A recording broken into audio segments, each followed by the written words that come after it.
할렐루야. 우리 사랑하고 축복합니다. 인사 좀 한번.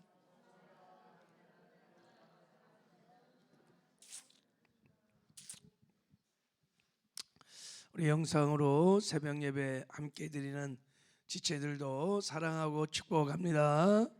큰 은혜 받으시기 바랍니다.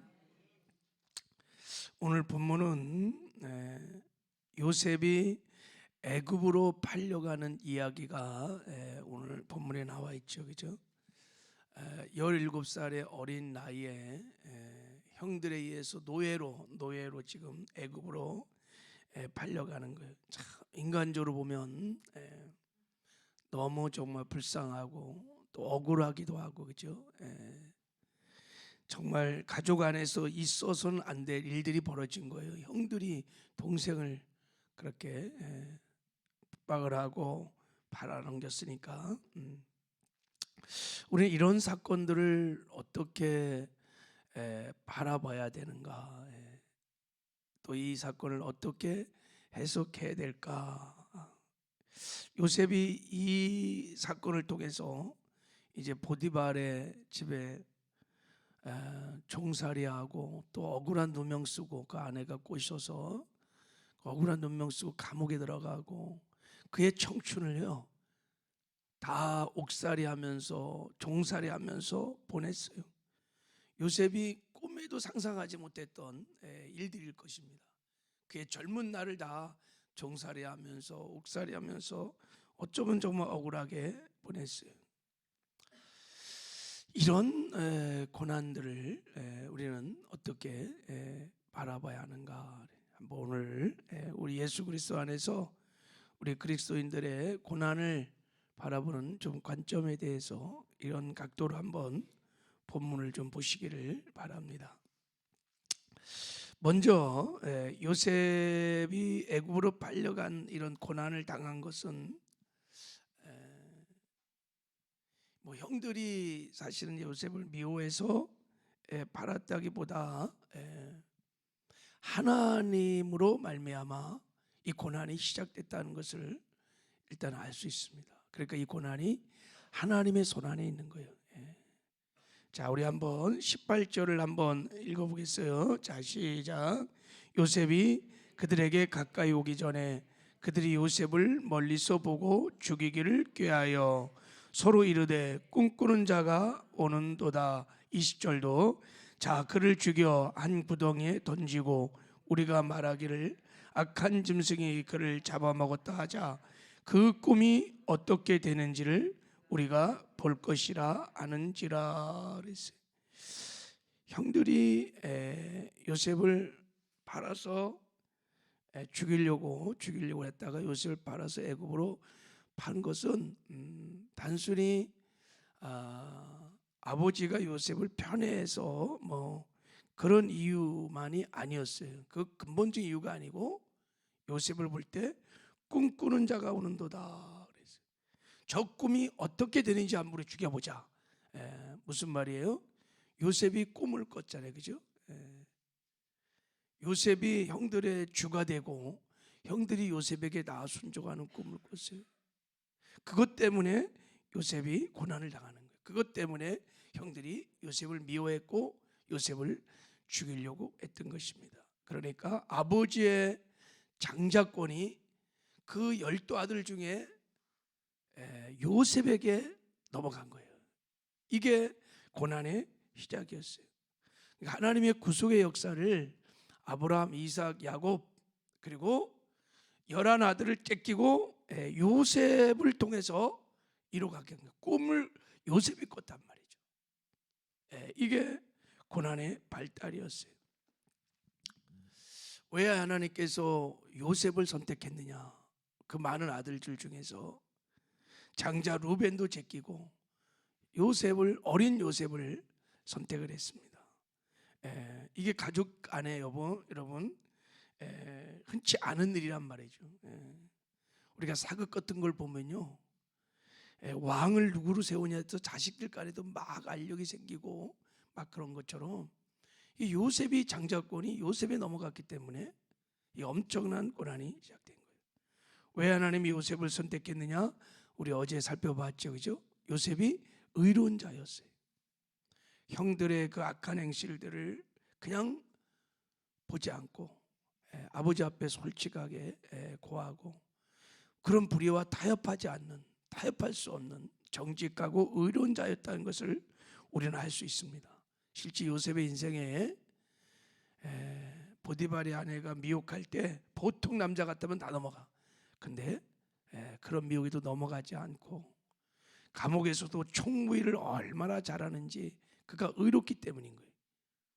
그리고 애굽의 국무총리가 됐을 때도 요셉은 불의하는 게 없어요. 여러분, 사람은 다 권력을 잡으면요, 다 부정부패가 다 있어요. 우리 역대 대통령들을 보세요. 다 그 자리에 올라가면 다 이게 생기고 다 이게 가는 거예요. 근데 요셉은 깨끗하게 했어요. 얼마나 그가 의로운 자인지를 알 수 있습니다. 그리고 아버지 심부름을 시킬 때 요셉이 얼마나 최선을 다해서 충성스럽게 합니까? 그죠? 세계까지 갔다가 도단까지 갔다가 끝까지 목숨 걸고 심부름한 겁니다. 그게 어린 나이에.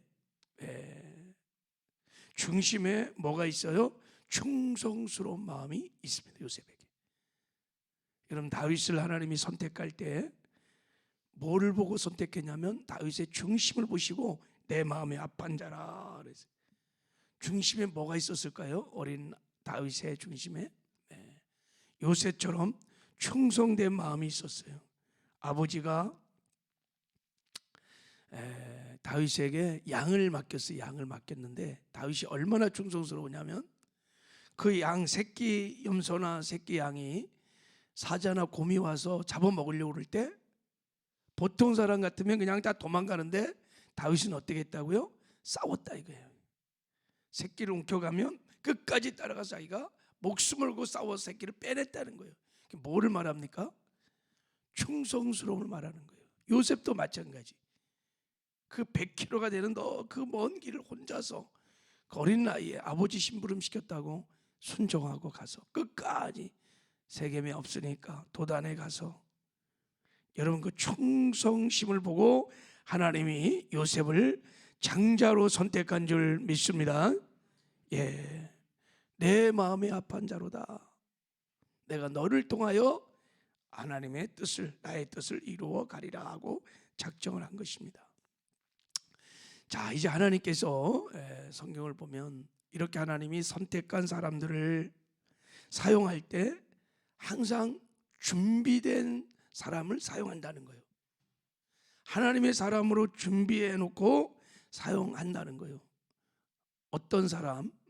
하나님 앞에 철저히 자기를 부인하고 하나님만 의지하고 하나님만 바라보면서 하나님의 말씀에 순복할 수 있는 사람으로 만들어서 하나님은 그때 사람을 사용하신다는 거예요. 여러분, 하나님이 하나님의 사람으로 만들어가는 최고의 방법이 뭘까요? 고난입니다. 고난. 그래서 하나님의 장자권을 얻은 자들은 그의 삶에 고난이 있어요. 다 하나님이 고난의 광야로 보내서 하나님의 사랑하는 사람을 하나님의 사람으로 만드십니다. 하나님과의 깊은 만남들이 있고, 그래서 철저하게 자기를 부인하고 하나님만 전폭적으로 의지할 수 있는 하나님의 사람으로 만들어가는 광야의 고난의 시간이 다 있었어요. 여러분, 모세 하나님의 뜻을 이루게 하여 선택했어요. 하나님이 그에게 40년의 미디안 광야가 있었습니다. 그 광야를 통과하면서 육신의 눈으로 보면 힘들고 어렵고 억울한 일이었지만 그 광야를 통과하면서 자기를 부인하고 하나님을 의지하는, 하나님만을 사랑하고 하나님의 말씀에 순종하는 하나님의 사람으로 빚어진 거예요. 다윗도 어린 나이에 하나님 마음이 합한 자가 되어갖고 이스라엘 왕으로 기름을 붓는 순간, 그때부터 다윗의 인생에 엄청난 고난들이 따르기 시작했어요. 광야의 도망 생활을 오랫동안 했습니다. 다윗도. 그래서 하나님의 사람으로 빚어진 순간 하나님께서 이제 다윗을 기름 부어 이스라엘의 성군으로 삼으셔서 하나님의 뜻을 이뤄가는 존귀와 영광을 입혀줍니다. 사도 바울도 다메섹 도상에서 예수님을 만났어요. 그리고 바로 사역한 게 아니에요. 아라비아 광야에서 13년을 지냈습니다. 연단의 시간이었습니다. 요셉도 마찬가지예요. 하나님의 뜻을 이루하여 장자권을 받는 순간에 그의 인생에 고난의 광야가 자그마치 13년간 있었습니다. 그리고 그 광야를 통과한 다음에 요셉은 애굽의 국무총리가 되었고, 그리고 7년 흉년 동안에 다 죽을 수밖에 없었을 때 요셉을 통해서 하나님이 가족들을 다 살리고 애굽을 살리고 열방을 살리고, 그리고 마침내 하나님의 뜻대로 70명이 애굽으로 내려갔는데 가족들이 자그마치 장정만 60, 200만이라는 어마어마한 민족으로 번성하는 역사가 애굽에서 일어났습니다. 하나님의 뜻을 이룬 것 같은 거죠. 나중에 요셉이 깨닫게 됩니다. 형들 앞에 자기를 애굽으로 보낸 것, 자기를 고난의 광야로 보낸 것 형들이 한 것이 아닙니다. 하나님께서 나를 이곳에 보내셨습니다. 하나님의 섭리였습니다. 나의 모든 고난이 하나님의 손안에 있었습니다. 하나님이 나와 함께 하셨습니다. 이 믿음이 요셉에게 있어서, 여러분 성경을 보면요, 요셉이 엄청난 고난 속에 원망하고 불평하고 낙심하거나 두려워했다는 말이 성경에는 없어요. 오히려 요셉이 하나님이 함께 하셔서 형통했다, 이런 성경 말씀이 있어요.